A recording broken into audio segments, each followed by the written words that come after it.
तो गर्भ का निर्माण कैसे होता है, गर्भ की उत्पत्ति किन तत्वों से होती है, गर्भ की वृद्धि किन चीजों से होती है, उन सब का वर्णन यहां पर आगे किया जा रहा है। तो ये तीसरा अनुच्छेद देखिए, पुरुषस्य अनुपहत रेतसः, पुरुष का, लेकिन कैसा पुरुष होना चाहिए, जिसका रेतः यानी वीर्य शुक्र अनुपहत हो, दुष्ट ना हो, यानी स्वस्थ हो, उचित हो। स्त्रियाश्च अप्रदुष्ट योनि शोणित गर्भाशयाया, और स्त्री से, और स्त्री जैसी हो जिसकी योनि प्रदेश यानी तो गर्भ का मार्ग ये सारा, शोणित यानी तो बीज और गर्भाशय ये सारी चीजें, पूरा प्रजनन तंत्र जो है जब अप्रदुष्ट होता है, दुष्ट नहीं होता है यानी स्वस्थ होता है, तो यदा भवती संसर्ग ऋतु काले, और जब इनका संसर्ग स्त्री पुरुष का ऋतु के काल में होता है, तदा यदा च अनयोस तथा युक्ते संसर्गे, और जब इनमें इस प्रकार का उचित संसर्ग होता है, तो शुक्र शोणित संसर्गम अंतर्गर्भाशय गतम, तो गर्भाशय के अंदर जब शुक्र शोणित का संसर्ग होता है, मिलते हैं,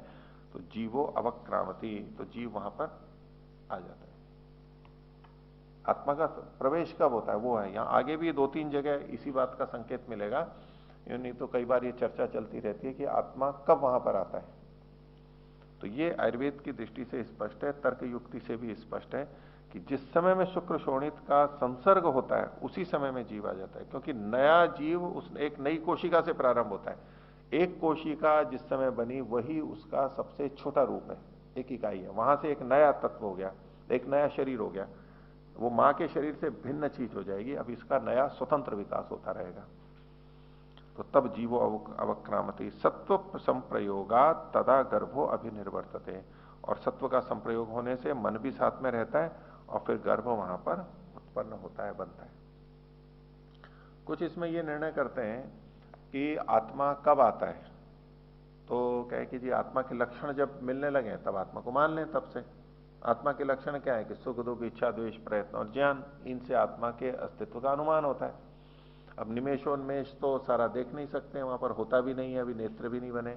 लेकिन सुख दुख इच्छा द्वेष और ये सब चीजें तो गर्भ में आजकल जो परीक्षण किए गए कि उसमें कब अपनी इच्छा व्यक्त होने लगती है, कुछ सक्रियता दिखने लगती है, तो उसमें कुछ लोग 1.5 या 2 महीने के काल को मानते हैं कि थोड़ा सा बड़ा हो जाता है और अपनी कुछ अभिव्यक्ति करने लगता है। लेकिन उससे पहले भी वहां चेतना है, ये आवश्यक नहीं होता है कि सुख दुख का हम अनुभव करें ही, यंत्रों से देख ही पाए, लेकिन उसका अस्तित्व वहां पर पहले से मानना चाहिए, आयुर्वेद से भी सम्मत है, पुष्ट है। प्रारंभ